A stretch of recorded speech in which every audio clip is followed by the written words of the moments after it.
We've spoken before about some of the humiliating ways you can utterly fail a tutorial level. Imagine failing before you got to the actual thing that you were trying to do. That would be huge millipeding. I mean, humiliating. Damn it. But we were merely scratching the surface. There are way more ways that you can absolutely biff it before the game properly kicks off, forcing you to start over or just head into the main game with the knowledge that you couldn't even do the tutorial properly. Setting yourself up for success. So strap in as we spare exactly 0 blushes and present you with 7 embarrassing ways you failed the tutorial, The Return. Thanks to commenters for some of these suggestions, and enjoy.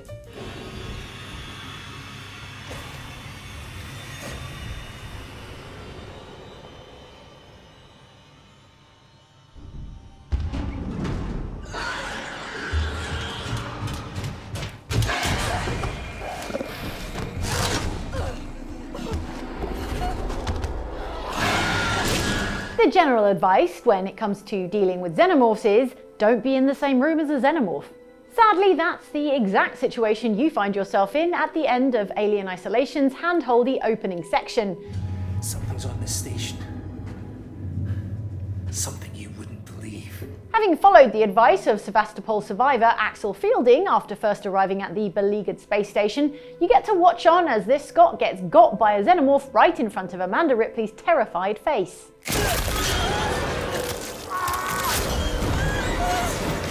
What did we say about being in the same room as xenomorphs? Let me check my notes. Oh yeah, don't. With that burned into your eyeballs forever, Amanda gives some pretty good advice. Gotta keep moving. And you, like most players, will probably leg it to the transit station, impatiently wait for an arriving tram that feels a lot slower than it actually is, and once you've sprinted onto it like it's the last tube on a Friday night, get that tram moving as soon as is humanly possible. However, as commenter Synthetic240 noted, not everyone can escape this initial area of alien isolation that precedes you exploring the station properly. While waiting for the tram to arrive, if you make too much noise by smashing the wall with your hammer, or by simply waiting too long to board the tram, the alien will drop down and eat your brains. So if you have zero desire to have your brains eaten, then keep the noise down, else you'll totally get got by an alien.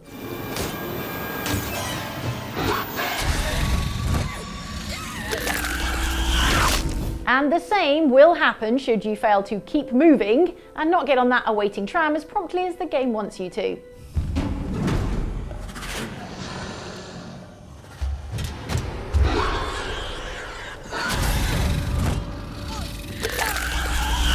So the alien will kill anyone, not just Scottish people. This tutorial has everything.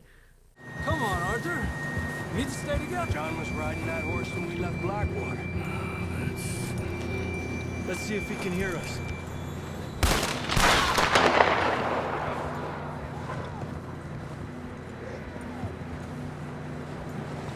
Come on, up there. Arriba. Red Dead Redemption 2 has so many overlapping systems and gameplay mechanics, we're surprised the whole game isn't one big tutorial. Mercifully, the tooltips are mostly confined to the opening hours of the game, such as in the second mission, Enter Pursued by a Memory, where you, as Arthur Morgan, must go with your pal Javier up a snowy mountain to find John Marston. Mierda, we're high up here. You're telling me.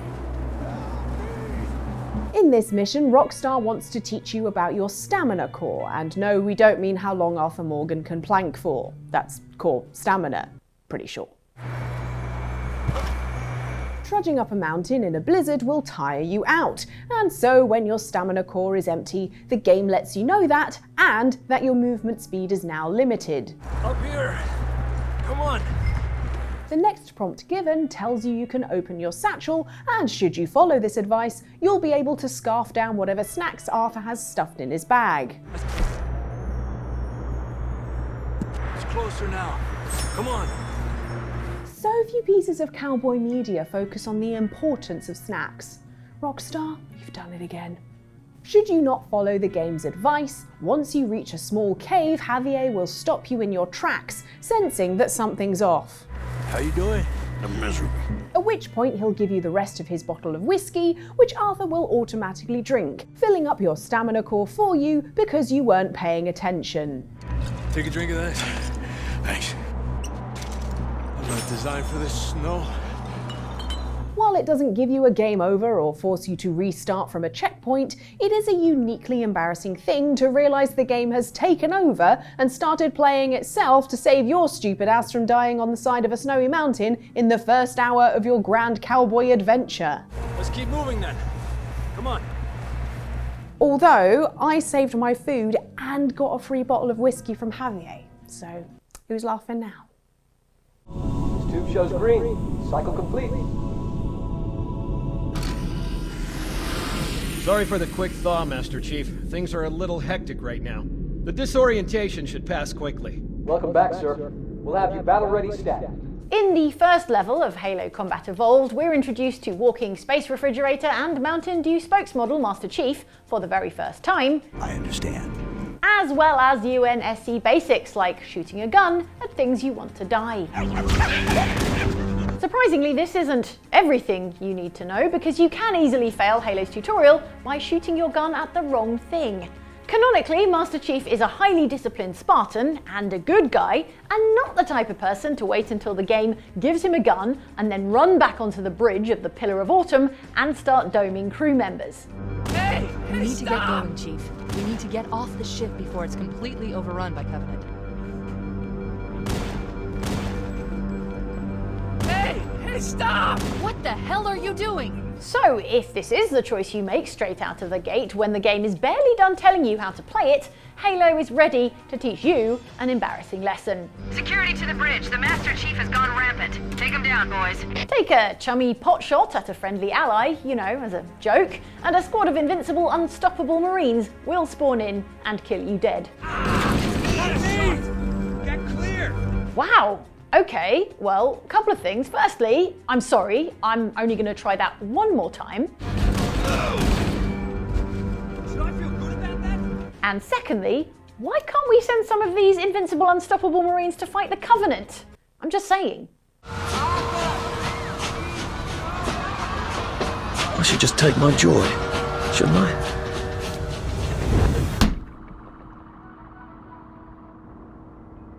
Apropos of nothing in particular, the idea of a drug that makes you think everything is actually hunky-dory sounds quite nice.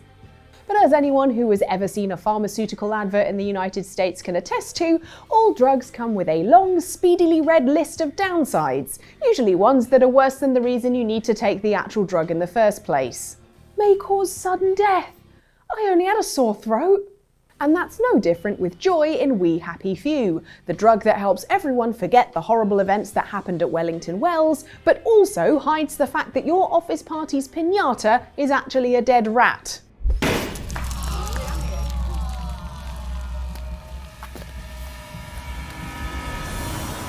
These office budget cuts are getting out of hand.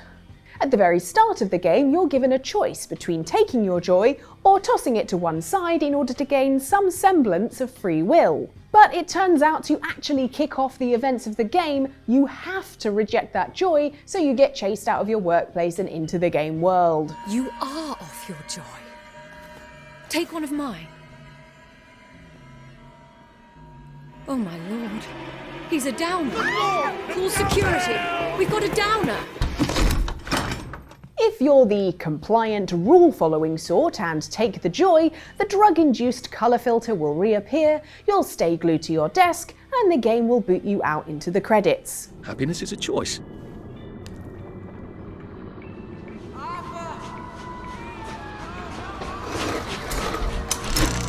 Snug as a bug on a drug.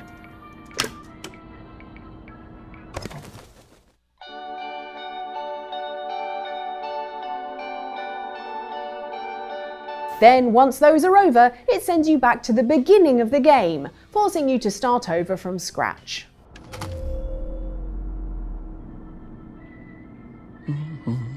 Still, at least you get to hit the dead rat.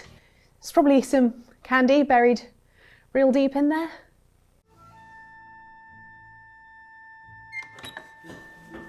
Maybe next time you'll think twice about stealing.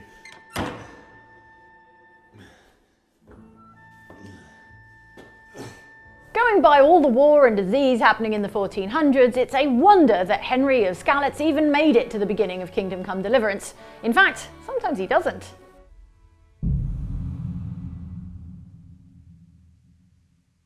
Unfortunately for you, Kingdom Come Deliverance is notorious for being realistic, almost to a fault, with plenty of ways to F up your game. Even the tutorial town of Skalitz isn't safe. There is one particularly shameful way you can bring Henry's life and your game to a very quick end before you've even left the starting town. If you get caught by a catchpole after doing a crime and can't wrangle your way out of it, you can simply give up and get locked in the local jail. Put me in jail then. You'll love it there. It's all set up specially, just for the likes of you. If you've played a lot of video games, you'll probably think, this will be the point where I have to heroically escape from prison and then continue on the rest of my adventure, to which we say, no. Unfortunately, this game is realistic.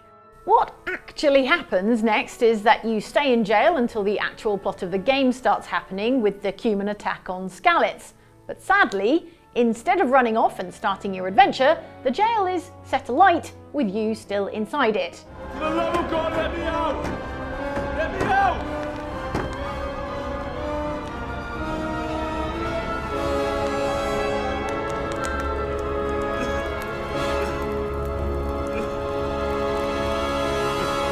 Considering last time I died as a baby, this is still a new personal best.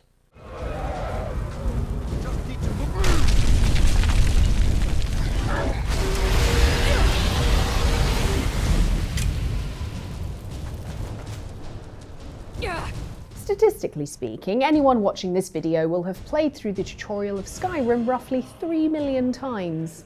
Whether you've got your hands on a new edition of the game or just wanted to try a different build from Sneaky Archer, only to realise 30 hours in that you've turned into yet another Sneaky Archer, you'll be very familiar with the opening tutorial of the game. Sit in a cart to Helgen. You were trying to cross the border, right? Watch a dude's head get cut off.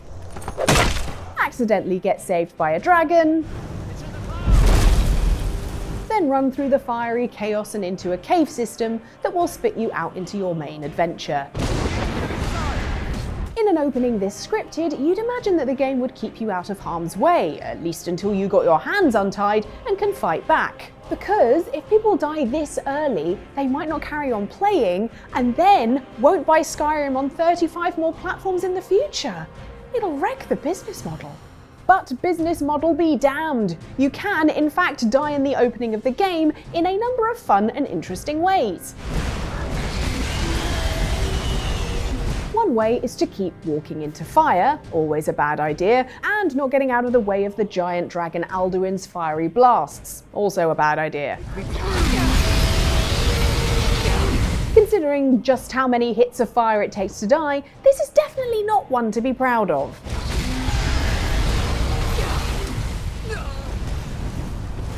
But the other and truly most stupid way to die in Helgen is if you get anywhere near Alduin's big angry face whenever he lands on the ground. Do this and he will promptly snap you with his massive jaws, because of course he will, he's a bloody dragon. 2 snaps of his maw and you're deader than your phone battery after you forget to turn the torch off. And if he's feeling particularly mean, he'll lunge at you for one big chomp, shake, and fling you across the town.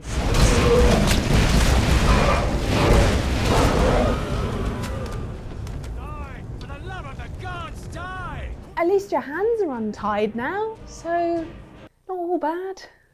This death is so avoidable, just by, running through the town quickly behind an NPC like you're supposed to, that we imagine very few players stuck around in the open long enough for Alduin to crunch down on them and throw them about like a dog with a toy.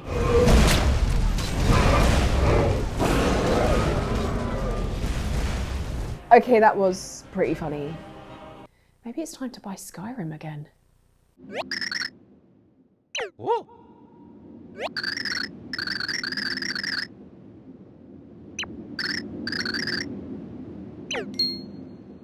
In Super Paper Mario, like with the start of every Mario game, everything has gone to Princess Peach has been imprisoned by the dimension-jumping Count Bleck, whose name sounds like the noise you make after taking a particularly unpleasant-tasting medicine.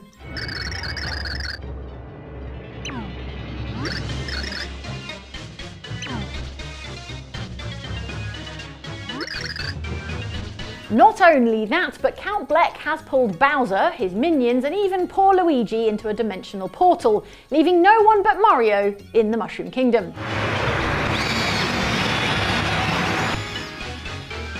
Fortunately, Mario has help from geometric flutterer Tippy, who takes you to Flipside, a town between dimensions. Tippy introduces you to Merlon, a wizard with no affiliations to Merlin, but an affection for facial hair.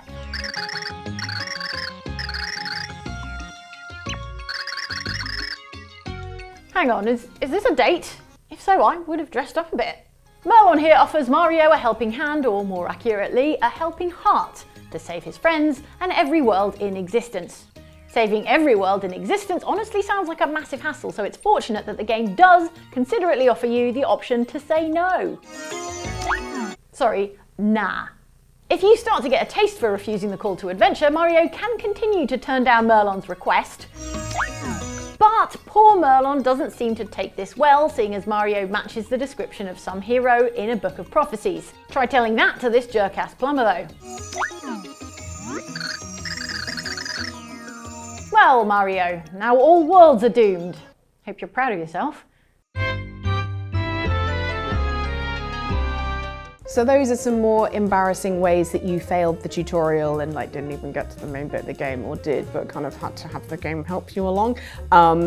Just a little thing, you will have failed the tutorial of this video if you didn't hit the like button in the first 2 minutes, but we're nice here and you can still do that now. In fact, if you want to go even further, you can subscribe, you can go and check out our other videos. It's Outside Xbox here, Outside Xtra here, and hey, you can go even further and absolutely smash the tutorial and go support our Patreon if you're able. That would be wonderful. And then you can go on the Discord and there's lots of extra things for Oxventure on there, and it's a lot of fun. But in the meantime, take care, and just remember, just because it's the intro doesn't mean it's not difficult.